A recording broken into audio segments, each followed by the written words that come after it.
Good evening and welcome to the Dundee Sole Podcast.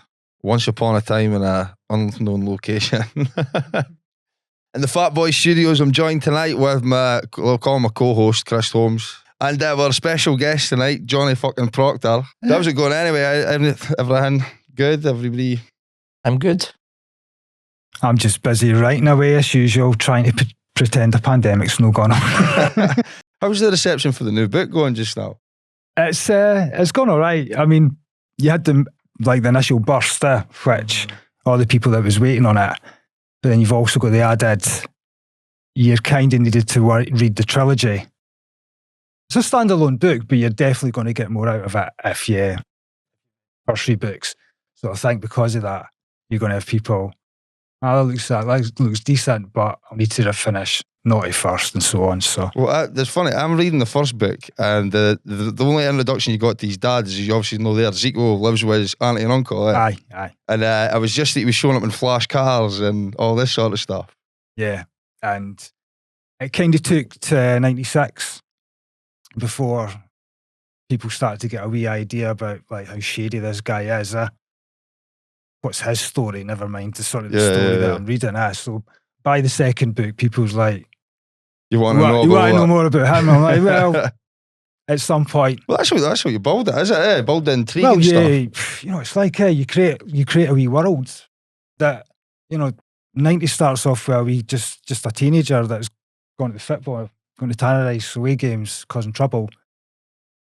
The one then gets into the raves. I'm not a reader, right? I'm not reading. There's two books in my life that have captured me with the first, what do you call it? A paragraph. This is how much of a no reader I am, right? The first one was War and Peace, The Stone Roses, because it takes you right in to Spike Island when that's going on. Right, and Rennie's moaning about everybody's going about the bucket hats.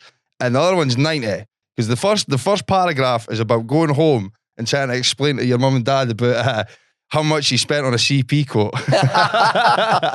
And you're just like, you can relate to it there and then. It's got you. You know what I mean? That sounds familiar. Yeah.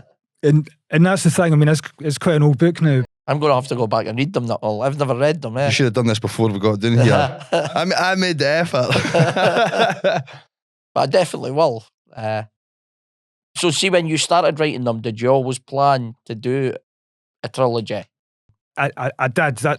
Do you wish you put more in the first one? Or? By the way I left the book one, it wasn't exactly spelling out there will be one. The reason for that was I didn't know who was going to buy it. Right, okay. It's just like... Yeah, you're just doing it. I never even thought about writing a book a year before. It wasn't like ambition as such. It's just it's just something that ended up being done. Right. So I kind of left it open because by the end, I was like, you know what, I quite enjoyed writing this, and I think people's going to enjoy reading it. If we get a good reception, then we're on it, but it all kind of stood or fall by. I think it really relates to like somebody like me or somebody like for our city. It really relates to considering that it's going on about like the sort of Dundee utility, that sort of thing. But before we even go on about the books, right, we'll start. The reason I brought in two pairs of trainers, and we've got another pair, a mystery pair in the bag there. And the reason I brought down, these two was to relate to the era of the book, basically. Specifically the Borgs, because I remember in the book that Ezekiel buys a pair of Borg Elites for £15 off a junkie. That's part of the book. They're just the conversion I did. And if you could pass us the bag, please, Kirsty. This is the first time we've ever done this. Sorry, I'm hitting the mic there. Brought you a present as well, by the way. There's one for you.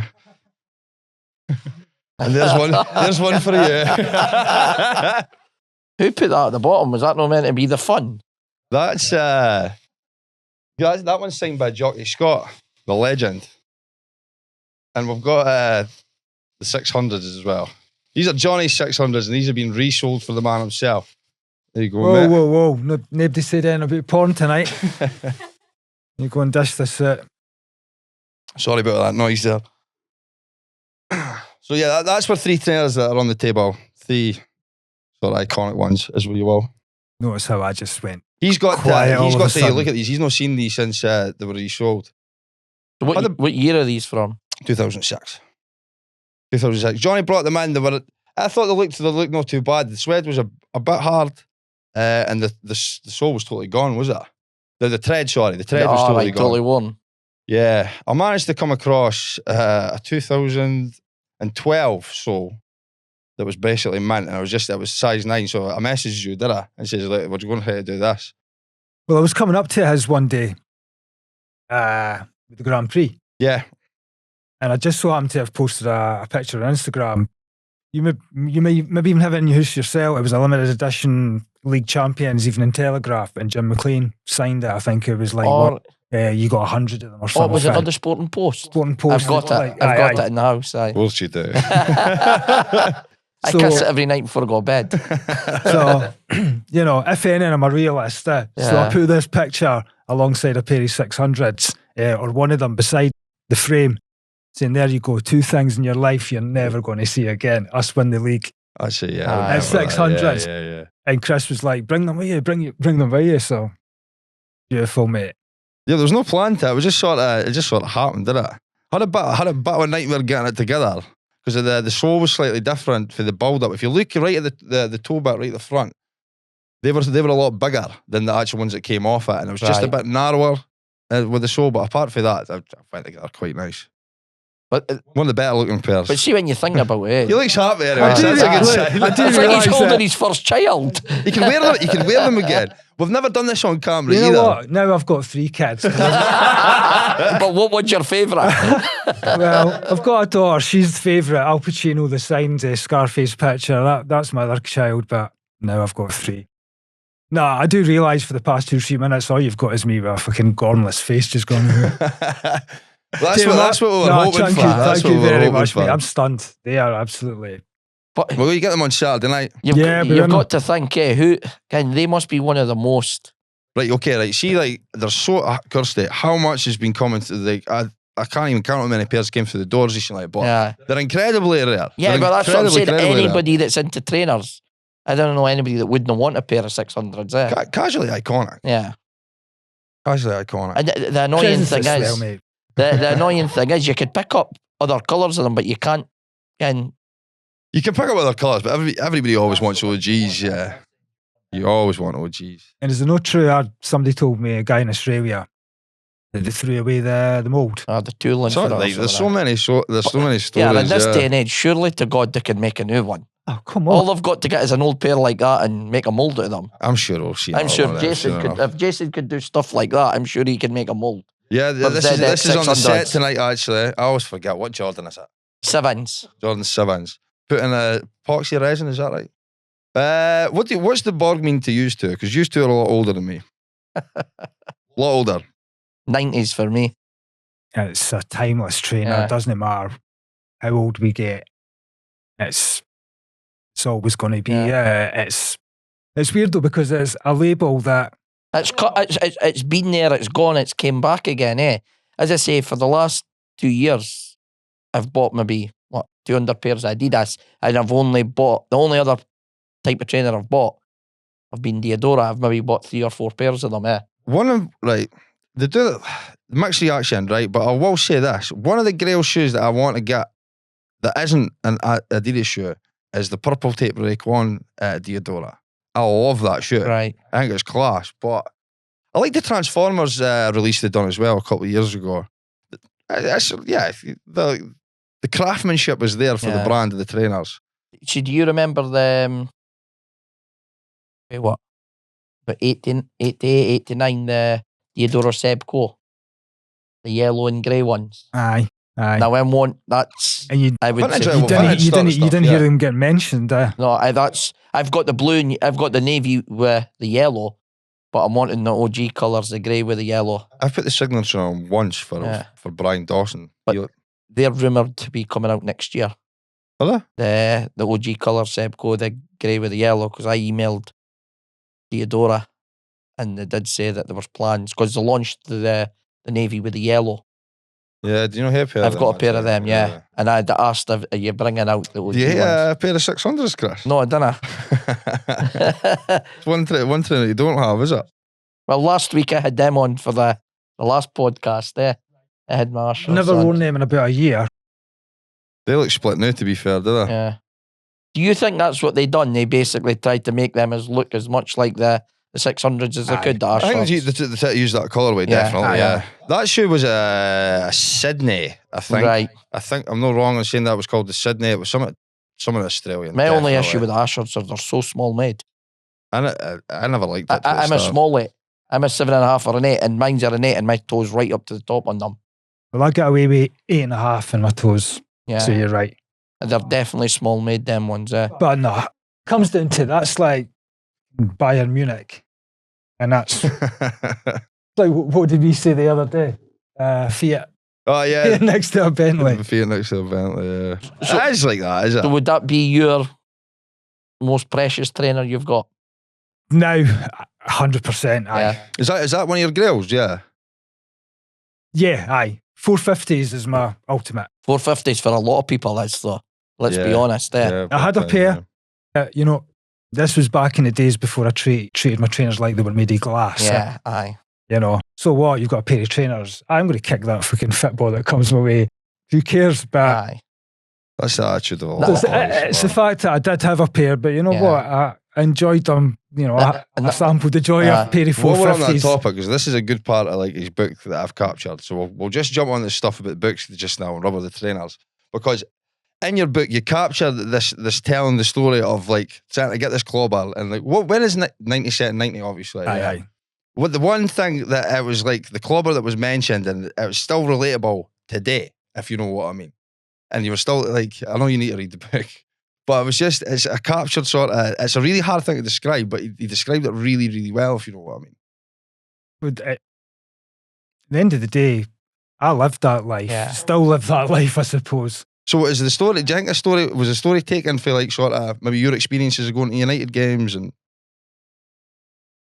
bits of facts, bits of fiction added on. But yeah, absolutely. I mean, you know what it's like in those days. If you had an away day, like if we're away playing Hearts or Aberdeen or something, doesn't matter if you're in the utility or no. If you're wearing what you're wearing, you're going to attract attention. It was a massive subculture back in the day, was it?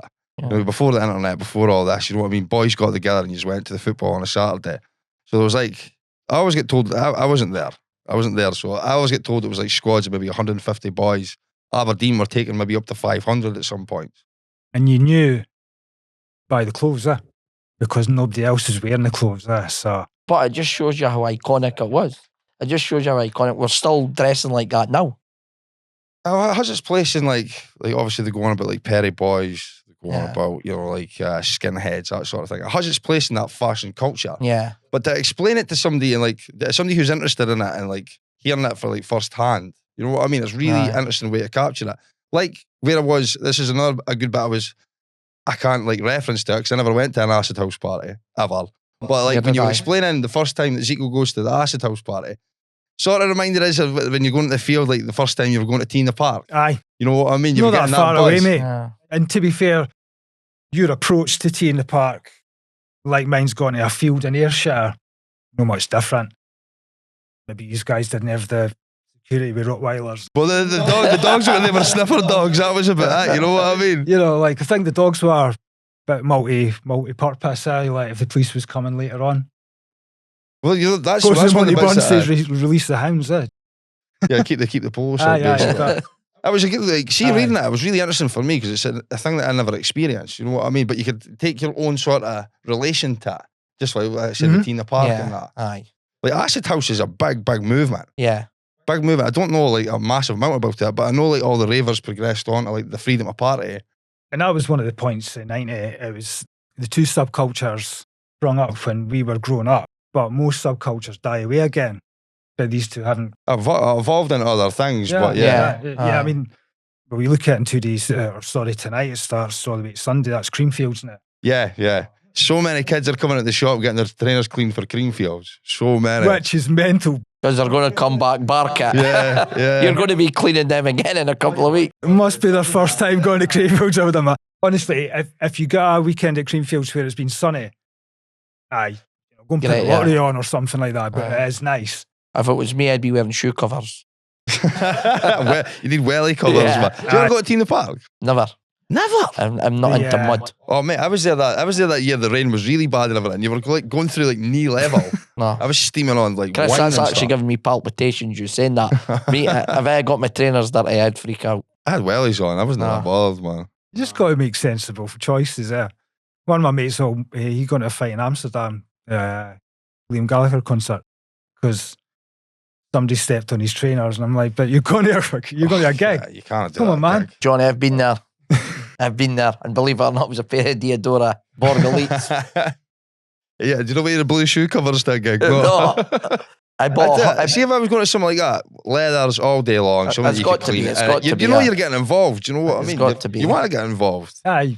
I mean, I'm going to a warehouse project 3 weeks, and this is like an old factory or something. It's called the depot, but you see inside it, it's just People's going to be spilling drink and everything. The last warehouse project was like under Piccadilly Station, and what's a car park during the daytime. That wasn't a clean place. So you just dress accordingly. You've got to wear a pair of Stan Smith or Superstar or something. What is this called? Underground warehouse. It's a warehouse project, but they put on like that park life as well, the festival. Oh, right, okay, yeah. They do a few things, but I think for maybe about 12, 14 weeks a year, they just do a wee season. So it's actually Nile Rodgers and Chic we're going to. It's not like last time we were there was for a rave, but this time, no, we're always seeing Nile Rodgers. And See, I was never into the rave scene, eh? I was never into the rave scene, eh? You've missed out. Like that was what were you doing in 1990 then? Hanging about with my mates in street corners, meeting girls, playing football. Did you ever go to in a field like an acid house party? Was it like closely related to like your first experience? aye, the early days. I mean, in Scotland, we didn't really have them to the level that Yeah, that was going on down we England. had in England. I mean, the time you got to the big parties, they were legal by that point. I think that there was this wee kind of like a watershed moment in Scotland. There was one called Technodrome, and this was something like 18,000 people or something, which for these early days was like massive. Yeah. Like people was coming up from England in buses. It wasn't just it was through in the west. It was on a shooting ground. He was say Dalmarnock shooting ground, but it was a long time ago. But that was like when you knew this was going to be big. Yeah, just saw the Yeah, that's a big scale of this.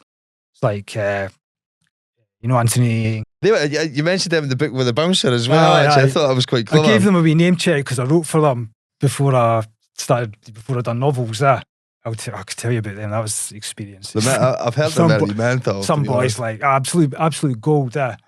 Absolutely gold. You guys are class, mate. I was always like came up. I was big in the indie scene when I was like in my 18, 20 and stuff. Everybody was wearing that. And it was like Raven gear, just like in the 90s. early days. Aye. That I think that's how they come to sort of prominence. But before they done the label, the two of them, they held like one of England's biggest illegal raves, like in a farm somewhere, Sunrise or something. It was a big business. Like, all these casual books and everything, they always try to chip in at like when the ecstasy hit, and then they were doing the doors at like these sort of gigs and stuff. So it must have been massive business. Like, and that was it. I mean, it's interesting you're saying that because I got in touch with, Brad Welsh. the Hibs boy, yeah. Like guy, rest in peace to the guy. But I reached out to him when I was writing that, just out of respect. Because you're saying you're going to use his name. Look, yeah, I'd like to use your name because I want it to be real. But are you cool with that? Mm-hmm. I'm not going to take liberties, especially with Brad Welsh. And he couldn't have been more supportive about it. Well, the first question was, why you want to write a casual book? I says, it's not a casual book. It's not what you think it is. Explained, he's that's a decent idea. But he went so into detail saying, look, if you're going to reference me, don't put Bradley, put Brad. Because that's what people called me. He says, unless you want to keep it in the book, he says, because a lot of people who didn't know me but said they were with me that night would call me Bradley. He says, so it works either way. He was brand new. He goes down. It was tragic what happened to him, but he was meant to be an all right nice guy with the boxing and stuff, trained loads of kids. He goes down in legends when it comes to Scottish casuals. Oh, absolutely. I mean, the impression I got, and he's not the first person I met like this that kens they've maybe done knew they'd done bad stuff early in their life, and they're trying. He was maybe like he was 14 or something. He was like a wee proper game. He's like, I think even the Daily Record at the Scotland-England game, getting a hand in. Mum and dad seen him like the next day, just like there's stickers all over my shop. See when fans come in, they've got like all these stickers for him and that. With that sticker wall was at the side, he's all over that. No, I have to say he was brand new. He set a lot of old Scottish football casuals, guys I don't know where. He set them right, because a lot of them were a wee bit cynical, and then before you know it, they're all reading it and just saying, "Nah, that was a decent read." So, spoke up for me to begin with, and sometimes you need that, man. That's it. Attracted a wee bit of an Edinburgh following. Well, you would have expected that you actually asked them first instead of just doing it. You know what I mean? Aye. Yeah, got a feel for the book and stuff like that. This time around, I've no bothered. I've been asking people permission, but you just get rubbered a lot of the time. Anyway. From the description you gave me, it sounds pretty mad. This book. Aye. The Taliban were mentioned, were they? Al Qaeda, Taliban, Median cartel. Yeah, it sounds. Sinaloa, Hezbollah. Just you name any bad organisation. I think Peter Duncan's done business with it. Let's just dabble into this then. The Ballad of Peter. I can't say the start, but what's it called? El Corazon. Well, how's your Spanish? Terrible, man. Nah. Right, you're going to learn a wee bit today. El Corazon Valiente is Braveheart. Oh. And that's what the Colombians called him, because he was Scottish and he worked in. That's quite good, man. I like that, yeah. Because all the cartel, they've all got their wee nickname, So he got called... you got called Braveheart? He got called Braveheart, El Corazon. That's cool, man. That's really cool. Yeah. I love like Narcos and that. Like, it was a cool program and stuff. Well, that's the thing. If you're into anything because this couldn't be so far removed for the earlier books now. I mean, yeah, definitely, yeah. With the way it sounds anyway, for whatever. Well, if you think about how basic 90 is, that it's just a teenager, he's not even got a job, goes to United on a Saturday, got himself a girlfriend. His world is remarkably small, because he's Dundee, elsewhere in Scotland. Furthest he goes in the books is Blackburn for a rave. To be honest, it's describing a very exciting life for a boy that age in Scotland about that time, is it? Just trying to grow up, have a, what is it the streets say, geezer excitement. You need something, do you? Yeah, absolutely. Yeah, what are you going to do? Aye, so that's quite a small world. So then I've kind of went for that to something which is just... Proper gangster book. Fried my brain. I mean, I had to write from the perspective of 1983 all the way up to 2003. So that's a lot of references you've got to get right. It's the wee things when I like 90. Gone back when I was proofreading it and stuff, there was a wee reference to Sonic the Hedgehog.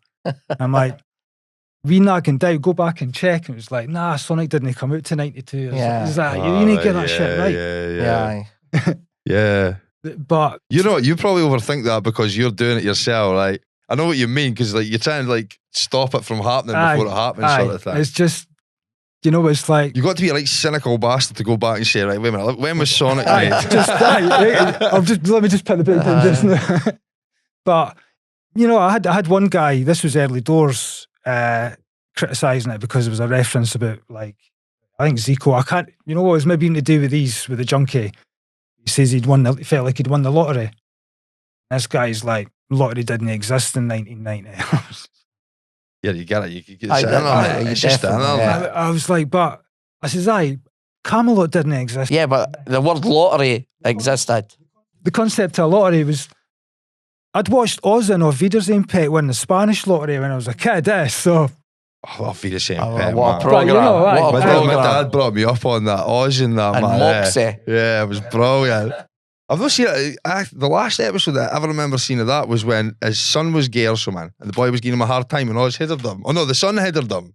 You seen that? No, I've seen them all, but I can't remember. The last one. I remember watching it. Was dead wee. I loved it, man. I've got the box set. It's brilliant. I haven't seen that for ages. That and Cheers. I used to watch a lot. That was a good eye.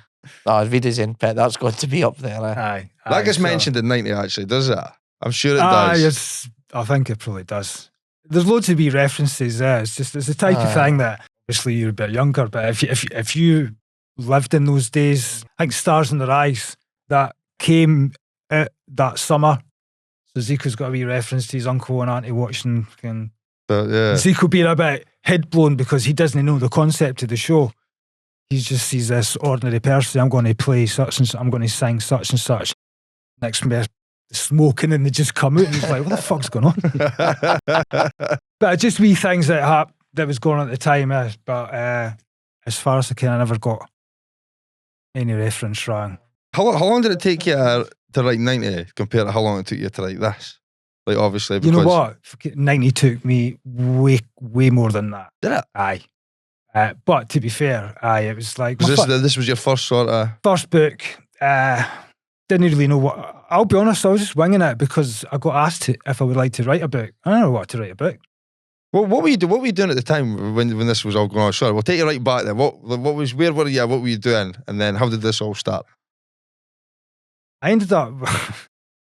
Right, I'll need to sort of keep somebody anonymous, but I got into writing because a guy I know got banged up in remand in Stockton for 8 months. So I was like, I'll write him a wee letter here and there, just keep his spirits up. I'm not writing a letter, in my life, but I was just telling him what was going on, just what life was like. Try to tread a fine line, but I do want to make this boy jealous here, but also telling him about the capers of the weekend and we're up to this. You need to follow a letter with someone, do you? And it kind of just like evolved to the point that after he would read it, you had several prisoners that were all like queuing up to actually read the letter afterwards. I was just like, what? He was like, no, it's all lovely reading the letter. It's like, you got a good laugh at it and that. I'm just like, honestly, you need to get writing. Aye. So that kind of just placed the seed, aye. Placed the seed. I was like, see if you can make it in a jail. When a jail thinks you're all right, you know what I mean? That's a hard audience. That's very hard, aye. That's what I mean. Tough crowd, aye. And back then, I'm just impressed most of them could read. But apparently, it was a much a highlight to them as it was to my mate. Mate, that's a crazy story, man. So that you went really straight cool. for writing letters to a book? No, something in between, which was completely blagging it. Don't know if you've heard. It doesn't exist anymore. Sabotage Times. Like Reddit or something? No, it was like a proper just try to think the equivalent. Just reviews, articles, just like interviews, things like that. It was the guy, James Brown, the singer, the boy that... I was just about to say that. So I'm bursting in a James Brown song. Okay. No, James Brown, he was the guy that done Loaded magazine. All right, okay, yeah. Journalist. Yeah. I think he was journalist for NME and stuff. Well, he created Sabotage Times, and it was a really good website. I'd read it every day. Follow it on Twitter. And one day, one of the guys that worked for them just put a tweet saying, "Anybody fancy knocking up 4,000 words on an article for the rapper Danny Brown?" But I'll be honest, I knew SFA about Danny Brown, but I just says, I'll do it. That was a Saturday morning. I said, I'll do it. Watched all his videos, read some articles, formed a wee bit of opinion on him, and just went for it. And then after that, it just kind of...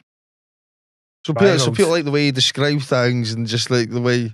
That's the thing with the book. I love the way you describe things. Aye, just like going into... Hunter S. Thompson, he's like one of my favourite authors, and I guess draw inspiration. Yeah, definitely. You're trying to achieve something similar. I think that's where I get that from. I think any sort of artist always takes something from somebody else's work, you know what I mean? Aye. And you just, of course, it's like music, it's a wee bit, a wee homage that you pay into them.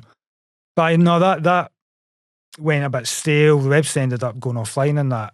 This just ended up with the Donnellys trip altogether. I didn't realise I was working for the Anthony and Chris until I'd already been writing a few articles. Guy I'd been dealing with says, look, Anthony wants a wee word with you. He's going to phone you. I'm like, talking away to him. And then the penny dropped. I'm like, this is the Geo Joy guy. He's like, look, my 50th a couple of weeks' time. Get you down. So he's like, pay for the hotel and all that, pay for your transport, just like, get you down. Ian and Manny will be here and everything. Really? He said all that, and I'm just like, fuck it. Why no? next minute you're fucking meeting Manny for the Stone Roses down at his house and everything, down at Anthony's house. Oh, Like- mate, I met Ian Brown, right, but I chased him down the street. I was running down the street screaming, Ian! He rubbered us 4 times. Aye. He turned around on the path. What was it like meeting Manny? Well, mine was completely different, Chris, because I don't know if you... No, and you'll not have reached it because it's in Naughty, but there's a wee story. This is a true story, once again. But it was 2 of my mates in Amsterdam who had a disagreement over... One thought they were talking about a Chinese meal, and the other one thought they were talking about a Chinese prostitute. Honestly, it got really, really farcical. What was her name? Number 57? These 2 boys had been doing a bit of shagging. What can I say over the couple of days?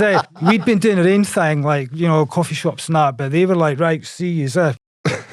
So this is why there was confusion, freaking, because one's like, you know what? Could do a Chinese next. Like, can you see where this went? You gotta watch it, you word that one. But it was the way I then got, I was like, well, I'd maybe just be up for going halves, And they were about coming to blows. It was like, you've done, what do you mean? He's like, I'm not going half. He's like, you've went halves with me fucking plenty of times. And I was just like, and somebody to step in and say, look, you're talking about one thing, you're talking about the other. So Anthony Donnelly knew the story, and that was how I got introduced to Manny. He was like, Johnny, come here, tell Manny this story, So it was none of this, Manny, Johnny. Oh, yeah, that's brilliant. So you're put up right was there just- to drop, it was like to drop the fucking- joke. Yeah, to drop the joke, tell him the story, It was just like, it was, How did it go down? It was class. I don't care if anybody that watches this will kind of confirm this, but Manny's got the most mental laugh you will ever hear. Like, it was just, makes you laugh when he laughs, He looks like one of the happiest guys ever. He was on, you know what? Never meet your heroes and all that. He was. That's what I said about Ian when I met him. He was a dead sound. He You know was. what I mean? He was brand new. Spoke to me about the writing. You know what? I so wanted to speak about the Stone Roses to him that I went the other way and I never said one single fucking thing about the Stone. I think he maybe appreciated that the way Probably gets that because it was like all the time. I couldn't have promised that. If I had shut him down, man, I could have no mentioned them. that's a life-changing album. Yeah. You got to listen at least once a week. Aye. Well, later on in the night, I suppose, we just spoke about stuff. He was asking me about the writing because Anthony's like introduced me saying, Johnny's one of the writers website. That's who we went. Later on, 2-3 hours, that's when he was leaving. I was just on the wall just outside the house, just having a smoke. He must have spied me because he came directly across. I made an effort to come and say cheerio to me. I was well fucking chuffed. Definitely. Yeah, it was just Manny for the Roses. Manny for the That's Roses. dream stuff, Something is else, it? that is something else. But, I mean, half the time I was writing for Anthony and Chris, but the other time it was just capers. It was like shit going on with Snoop Dogg and honestly, it's just, I ended up designing a t-shirt for Snoop Dogg to wear at it's a festival in North England somewhere. I'm blanking on the name of it. Glastonbury, Redden, Leeds. It's quite a big one. Isle of Wight. Run at a festival. Nah, it doesn't matter. Aye, that was like a Raj week. Having to design a t-shirt for Snoop. Like, What was the t-shirt? Well, this was the story with Geo Joy is they lost it in the end. Just like they got investors because they wanted to go next sort of level. Got investors. So Snoop Dogg's going to be wearing the stuff basically. Aye, and basically, but Anthony and Chris, they've never paid a celebrity a single penny in their life to wear their stuff. But if you see Snoop, he'll endorse anything. Yeah. He's doing Just Eat now, isn't he? Is he? Aye. I seen him with a soda stream the other day. Soda streams are back, man, and Snoop Shoes. Do you remember Soda Streams? I know what it is, but no, do I remember them in my life? No. Aye. No, I was just writing an article. This is the way Anthony's mind works so well. I was writing an article about decriminalisation of weed because it was announced in England that you were going to be allowed up to 4 plants legally. Don't know if it ever happened, but it was like chief of police, Durham Police, saying. So I said to Anthony, that'd be a good idea for an article. He says, I'm going to get, you up for that. And he's like, aye. But then within the day, he was like, you know what? We'll make a special t-shirt just to go with the article. I'm like, why? There's no need for it. Just grew arms and legs. Because they lost Geo Joy, they formed another company called YO, Your Own. Basically, it was just a big Y and an O. Anthony's like, right, first Snoop, got to have the YO spelled out with buds. All right, okay. I've got one of the t-shirts in the house. It's quite cool actually. Like, and tour dates on the back because so there was like the musical aspect. I'm trying to be writing a serious article. I wanted to speak to Chief of Police, and he's got me googling the THC, where each bit of grass comes from, California, or is it in Utrecht, or because this was all going on the back of the t-shirt. Gets a fucking phone call on the Friday night for Anthony. He's like, "You're not going to believe this." He says, "I'm sitting outside Manchester Airport." He says, "You never made the flight." I'm like, "Oh, what happened?" It's like, "He got busted at Milan Airport, holding Snoop, holding 250,000 in cash." So he never got his t-shirt in the end. He had other issues there. Dodge law. Like getting lifted. But I was an experience working for these guys. So how did you go for that to then actually writing your first book? The next website I moved on to, Zani. I believe a lot of my articles are still on there. I've checked in years. He was forming his own publishing sort of just like indie. Yeah, like book label thing. Sort of. Aye. Obviously, I've been writing for him for probably the past couple of years. By the way, all along this way, like all these people you write for, never received a penny. I was just say, did you make a living out of it? No. No. I mean, that's just like I'm working away. This is just in your spare time, yeah. Aye. All I'm trying to do is just build a wee CV that could lead to something because it's online, isn't it? So I moved on to the next place. He said, "Look, do you fancy writing a book?" He says, "I've only got one, my one. Do we sort of propping up what we've got to offer?" Fair enough. Never really thought about a book,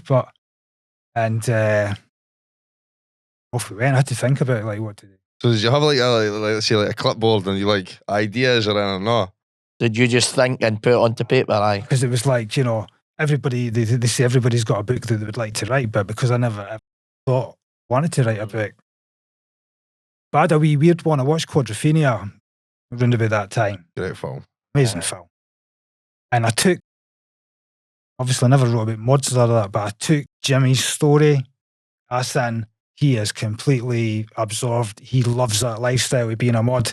Yeah. But then he reaches that moment where it's peaked. Just changes and he's into the drugs too much. It just changes, and this is kind of what I took out of it. There was the one fight that I remember that's fresh in my head. He gets whacked with a pool cue at the side of the head. But it's a good description of how he's making pals with the boy Sai. Yeah, he's making good pals with him and all this. And I'm sure at that bit he gets whacked with a pool cue in the head. He's down. He's getting kicked. And then his mate Sai just comes running out of nowhere, sort of thing. You know what I mean?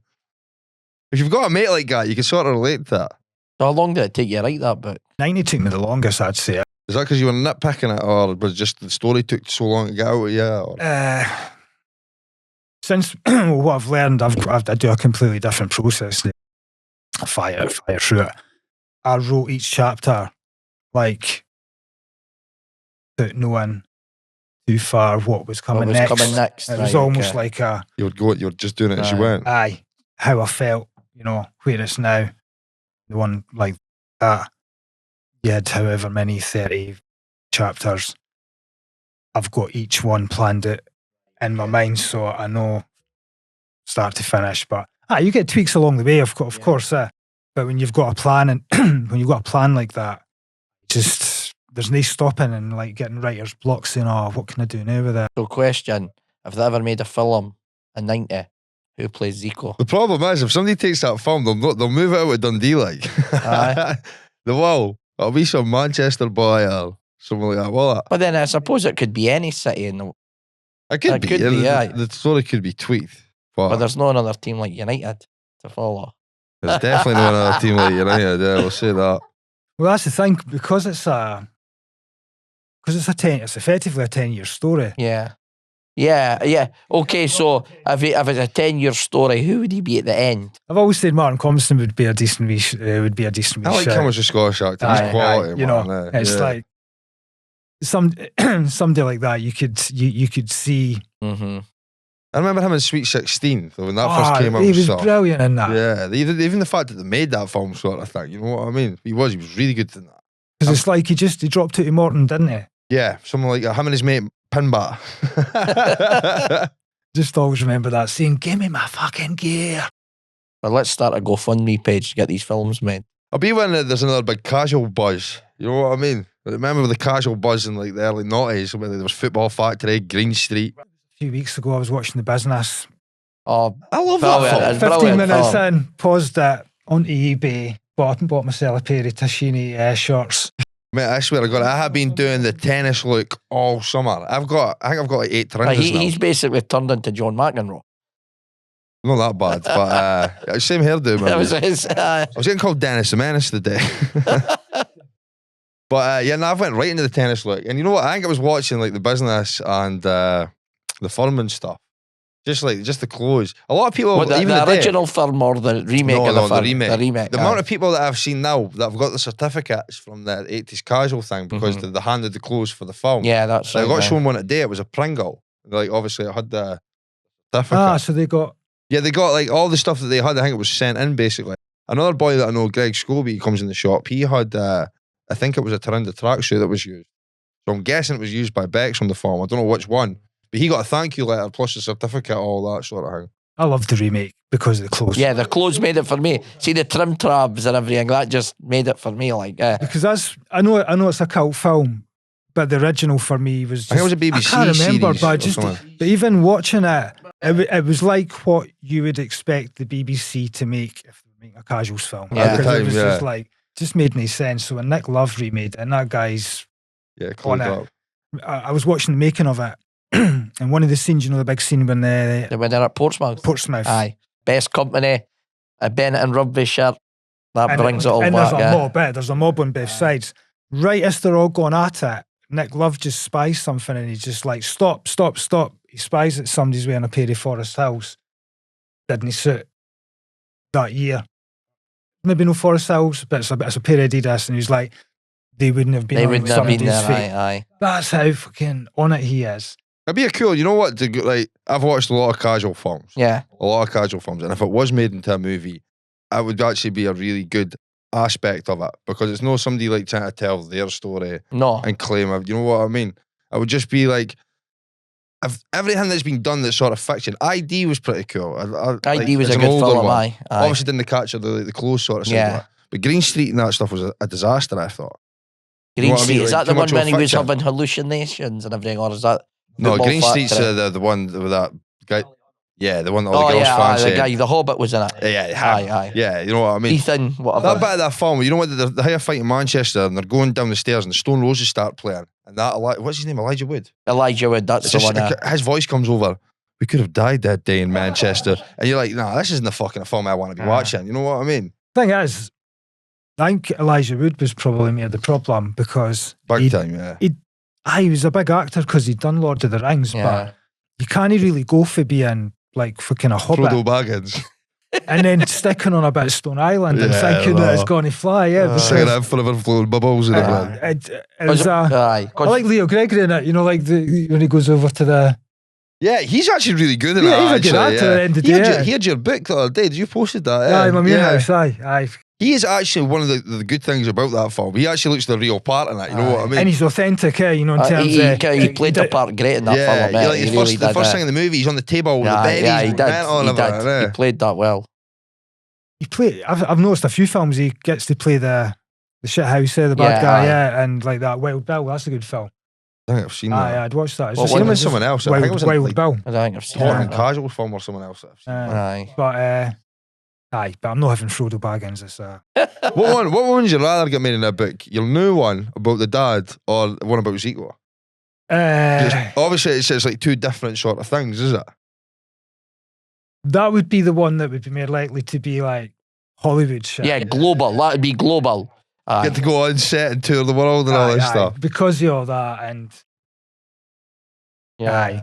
And don't get me wrong, there's a lot of desert settings meeting with Al Qaeda representatives that you could clearly, you don't have to go to Khartoum to shoot that scene. You're just somewhere where it's got a wee bit of a desert and open land.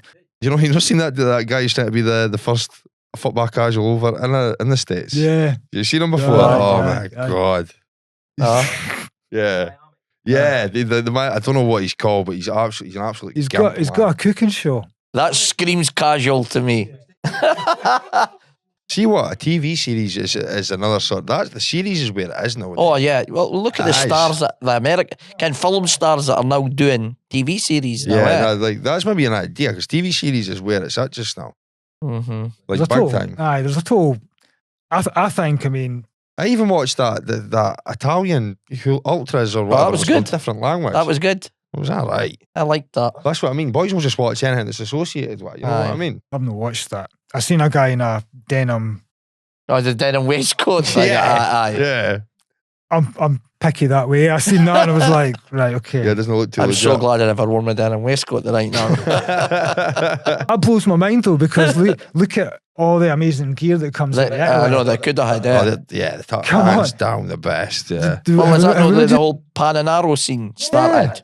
It's like, why they know the best dressed of everybody and they're cutting about in fucking sleeveless denim jackets.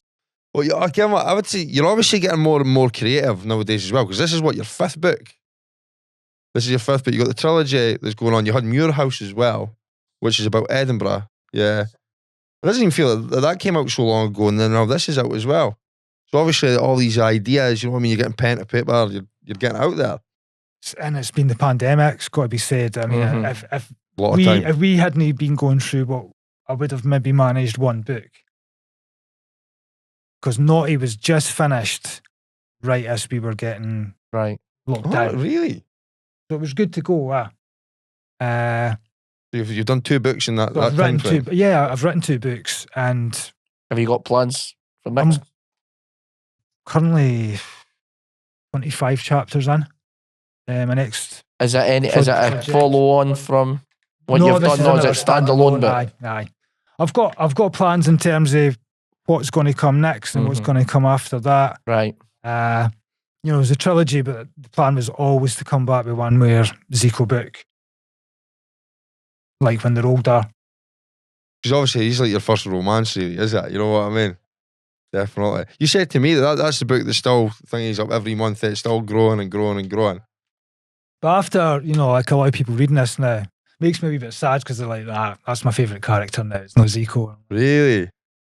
So is Zico like your child? He's my boy. He's your boy. He's like the firstborn, isn't he? He's like, I mean, Zico is literally part me, part everybody else. Yeah. You took a part of everything. I thought, like, when I was reading it, I thought, like, obviously, you took an experience for your own sort of life and, like, try to, like, obviously build on that sort of thing. Because I could imagine being a Dundee United fan coming, like, for Kirkcaldy every week, it would have been, like, a sort of a thing.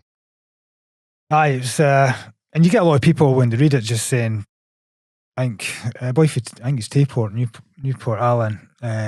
After about 10 chapters, he DM'd me and he's like, so you've just like written about me then? Because he was in the utility and he was for Fife. He's like, how you managed that? I was like, I met you for my life, mate. Yeah. He's a really sound boy, yeah.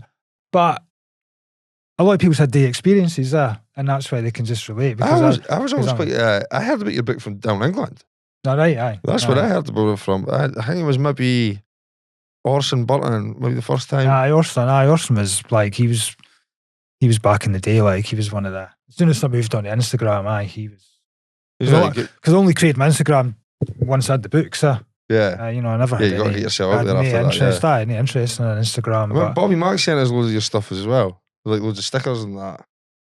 Remember that? But that first thing, like, started hearing about it for down England. It wasn't even from Dundee. No, it's funny, just how it works out. It travels. Yeah, definitely. It's just you get some surprises. I mean, you get your stats. You get your stats sent to you. Sometimes some really obscure places pop up, like somebody's bought 3, like the trilogy in Mexico. You're like, who in Mexico's bought my books? But well, the funny thing was, I actually started following Chapo's son on Instagram, right? And it was like 2-3 days later, somebody in Mexico bought the books. But no coincidence, obviously. But I don't know. Checking up on you. You know, it was just a strange one. It was like nobody's ever bought books in Mexico, and then who's this gringo who started following me? But I get straight just all over the world, really. Yeah, it's just like it's amazing, man. Like stuff like that. It's the whole culture thing. It must be really satisfying to see like your work going all the way across the world. Well, I mean, you look at you know what the Europeans are like. when they look at Britain as we invented it, you know. So like I got get a lot of Spaniards and Italians. You need to do an audio book so I can Well- listen to it in the car. Funny, he just mentioned it 10, 15 ago, but the last person to ask me, do you have audios, was Tamer Hassan. Was it? Tamer Hassan, aye, speaking to him about the books. Oh, how cool was that, And man? he was like, he just emailed me. But you know what? The boy was brand new. I sent him somebody got me his email address. I just sent him like a wee message, and he was back to me within about a day. Yeah, just saying, fucking all good. So, so a lot of people are obviously really giving this a good reception then, if they're saying that this is now the favourite character. Aye, a lot of people saying it's their favourite book, saying it's their favourite book. So, and that's the thing. If you make more than one thing, he's some fan. Mm-hmm. Was there plans to carry on with this as well? No. And you know what? Looking back, I've not got the time for it. That deserves a trilogy probably more than Zico did, because there's just so much. So much. So is that not something you're going to entertain? No. I've kind of told the story now, but at the same time, Okay. I've not left it hanging in that That's way. the story, yeah. What was Mure House mostly about? That's one that seems to be quite popular as well. Mure House, and this was the thing, because you know, if you see my DMs, it's like people would just like keep writing the same stuff. Yeah. But I didn't want to do that. You can't do that because it becomes stalemate after a while. You know what I mean? Yeah, you know, you just want to try other things. Yeah. That's exactly why I wrote Mure House, just to break the. You know, I'd written a trilogy. The last thing I wanted to see was Zico. Aye. After you're done with it. Yeah. Consumed me for about 3 years, two and a bit years. So that's where I done Mure House. And just as things do, this was a wee Twitter conversation between 2-3 people, and it kind of just got out of hand where they were talking about this junior team, Mure House Violet, infamous Edinburgh team who, like, fucking, I think a goalkeeper got stabbed one game, and just like so. But I just kept getting, I was getting all these stories, and you know, I kind of made a half joke saying, you know what, that seems like a good book to write. But you know, sometimes ideas just like get out of hand. But so it's about a guy who plays like in midfield for them, but that's obviously on a Sunday. The rest of the week is a bandit stringer. Don't know if you know much about. Not a clue. The fine art of bandit stringing. I think I introduced this concept to a lot of people. I used to know a guy elsewhere where he used to stay in Fife, and that he didn't have a job. That was his job. He would string bandits, which is a thing where you make the bandit think it's taking the money, and then you pull the thing back out again. All right, okay, I remember seeing that on Top Cat when I was a kid at a cartoon. That actually works. Top Cat? Aye. The wee cat with the hat? Yeah. He used to string bandits? No, he used to do that with someone like a vending machine with a coin and pull it out. I didn't actually think that was a thing. Nah, that's nice. So this boy threw in my way. But obviously, you try that in the wrong place, you're going to get your legs broken or something, or just hospital. It's just because I think a lot of gangsters own some of these amusement arcades. Not like he's just going into a chippy and just it's like he would scout these places out. But it's quite dangerous to do it alone. So it's like a team up with it's him and his mate. Yeah, aye. The two of them just travel Scotland robbing bandits. Aye. And what sort of combines it, brings it all in, is the guy strings the main character. His son's a bit of a tearaway. They end up breaking into somebody's house, just, not even really to try and steal stuff, just for a laugh, because they're just daft kids. But it turns out to be like a heavy gangster that runs Edinburgh, which leads to your boy that plays for Mure House Violet, bandit stringer. He's got to do a job to save his son's skin. It actually involves Adidas trainers. You know what? Yeah, I can take for reading like 90 that obviously Adidas is your favourite brand when it comes to the shoes, because the way it's all described, there's Stan Smiths in there, and I'm getting them, and I'm getting they ones. Yeah, there's a whole big list of grails. You know what I mean? But I've always tried to, like we say with Brad Welsh, I always respect, try to tell people, but a lot of the time you just get ignored anyway, and it's like, I'll just bash on then. It's like, I don't know if you remember the Cook Report, Roger Cook, absolute nut job. Just used to put fake disguises on and go and expose criminals like freaking on TV and everything. lucky never ended up in the bottom of the I know. bottom of the water. So I thought it'd be a good idea to use him in 96. Followed him. You know what? I actually created a LinkedIn account. Didn't even have one. No need for a LinkedIn account, but I created one just so I could message him. Is that all he was on LinkedIn? I just wanted to get his permission and just say, like, can I Is it all right? Is it all right? And you could tell he'd come and had a look at my profile because it shows up, but he chose not to. No, to acknowledge it, aye. Aye, so I said, fuck it. I'm doing it anyway. Like, I've done it with a few, and I guess as long as you're no live, See if it's entailed with a story. You know what I mean? Like, in the era and stuff. Yeah. if you're no libeling them, saying something that they did that they don't agree with, you're not going to be in trouble. No, at the end of the day, anybody could do anyway, the Adidas box, yeah. Exactly. Well, once you've bought it, what can you do? Dealing drugs has got some creative ways over the years. You know what I mean? It could have happened in anything. Mm-hmm. Apparently, the list that the Colombians managed to put it in a liquid form in bottles of Coke and just shipped it over as Coke. Like actually, So like, actually, it was called Coke. Yeah, they thought it was funny. You know what I mean? That's what so I heard. They were doing it. They put in carbon fibre and everything as well.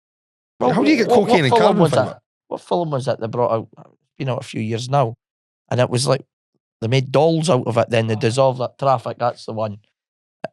There's been creative ways. You know what? There's no doubt in some way in time there's been Adidas boxes full of cocaine. Like, we're going to do the Q&A now. Can my lovely assistant Kirsty's going to pass Fuck it, you the do question. that. I'm going to have a wee look. We've done a Q&A online and we took the most sensible questions for you from the boys online. Yeah, the most sensible ones, the ones that we could actually ask you. Right, so best drug-fueled story for the boys. What was you on and what went down? And that's from, it's Grim up North 7. That's Jevon. The maddest one for me was in Ibiza. I don't know which year it was. But anyway, got split up from my mates in the West End.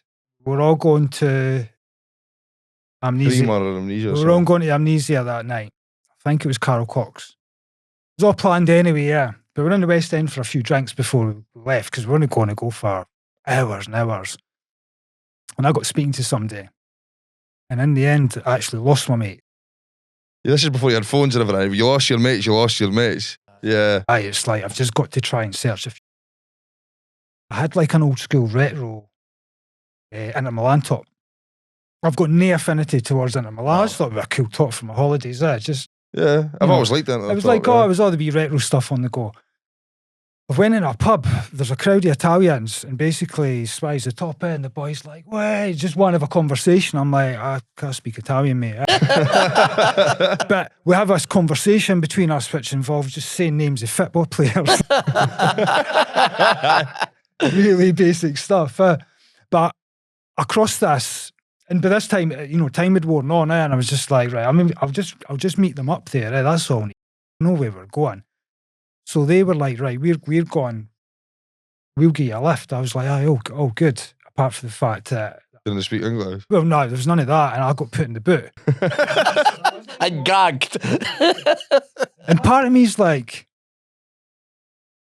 this is taking longer than it should for San Antonio to Amnesia, but, you're thinking it's just because I'm in the boot of your car, maybe losing sense. Getting a bit para. Aye, because things had already started by the time I got into going to the boot. When we finally lets me out, I was like fucking Bambi. As soon as I tried to set foot out of the car, I was like, wait. And then I'm looking around, I'm like, this isn't the Amnesia, this is Pasha. We went to Ibiza town instead to Amnesia. Someone's got lost in translation at some point. So I've ended up like on a bar with these Italians that I can't understand because I speak to each other. In the wrong nightclub. In the wrong nightclub. The other side of the island. On the other side of the island, aye. And obviously, can't contact your mates. And it was like, so I just had to make the best of it, like it, but it was like... It was just like, fuck it, Pasha. Aye. Yeah, this has got book written all over it, yeah. Did you get any of the Italians speaking English? Like, here's the thing, like, because, like I say about some of the books, some of the bits in the books are taken from your own life. Me, my mates, second-hand stories if they're good. My imagination. Just funny stories worth telling. Just a mixture. There's nothing funnier than life. Yeah. that beats imagination. Spontaneous moments as well. hands You know, down. it's stuff that just happens, man. But when I got dropped off, I was trying to get back to the hotel. Like this wee carnival, like fun fair type sort of thing, just deal going on. And I should have just kept walking, but I didn't. Yeah, I was just rattled. I was like, I'll just go for a wee look a bit. You know the one like you get with the air rifle, Mm-hmm. you shoot for prizes. Yeah. But I didn't ken why. Well, I do ken why, obviously. Obviously why. When I was taking aim, I thought you were to shoot the actual prize that you wanted to win. Which doesn't make any sense. Of course it doesn't make any sense, but at the time, I mean, I've been fucking passionate at it.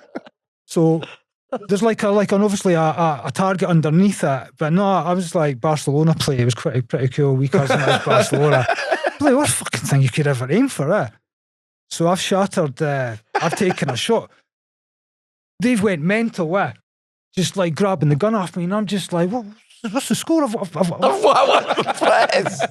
I won the plate. Give me it in pieces. It was just really, really confusing. Like, best bit is if they let me sort of continue. You would have cleaned up. Already, you know the things that you used to get old school for going in the water. You would put your money. The in. money, I would have been putting a hole right through that, like if I'd got a chance. So That was a good answer. that's like one of the ones that sticks out. This will be a shorter one, right? This is from Gengar 425. Would you rather have wee mad crab claw hands or crazy crab legs? I'll repeat that. Would you rather have wee mad crab claw hands or wee crazy crab legs? But they're mad. I always overanalyze these questions. I'm like, so they're mad as well as we. Mad crab. Just try, just I mad keep saying it looking. wrong. just It's a mad- bit of a tongue twister. Wee mad crab claw hands or wee crazy crab legs. We'll go for the crazy crab legs. Freaking all good with that. This is from Technics 888. Do you think micro pacers are overrated? Yes. Do you? Never owned a pair. I've never. They've always looked to me like. They just look strange. They look to me like somebody's been asked to design a pair of trainers in time. Yeah, futuristic. Aye. I think that was the concept, maybe like close at the time with the whole like first shoe with a computer. I was meant to like, what was it, £100 when they first came out as well in the 80s. That was pretty dear. But the concept and all that stuff. They're uncomfy as fuck. I've never had a pair on me. They really are. The soles I've like never owned brick a on pair. them. I was tempted to buy a pair in the past, but I wouldn't wear them. I'm dreading the next question. What was your favourite ever Dundee United game? Been that many, Chris. I mean, yeah. So winning the league at Dens isn't one of them then, no. You know what? No, I'm not going to give the answer that Everybody would expect. everybody would expect, because we've had some glory days and they were good days and all that. But Partick Thistle playoff second leg, Tannadice Park, Brian Welsh and Owen Coyle. We were 30 seconds away from another season. Do you remember what strip they wore that day? The Rover, the Rover with the pinstripes and that. I remember that strip actually, yeah. Weirdly, I worked for Rover in those days, actually, didn't think about it, but some comps now and again. Aye, so, 30 seconds and The whistle's gone, user gone.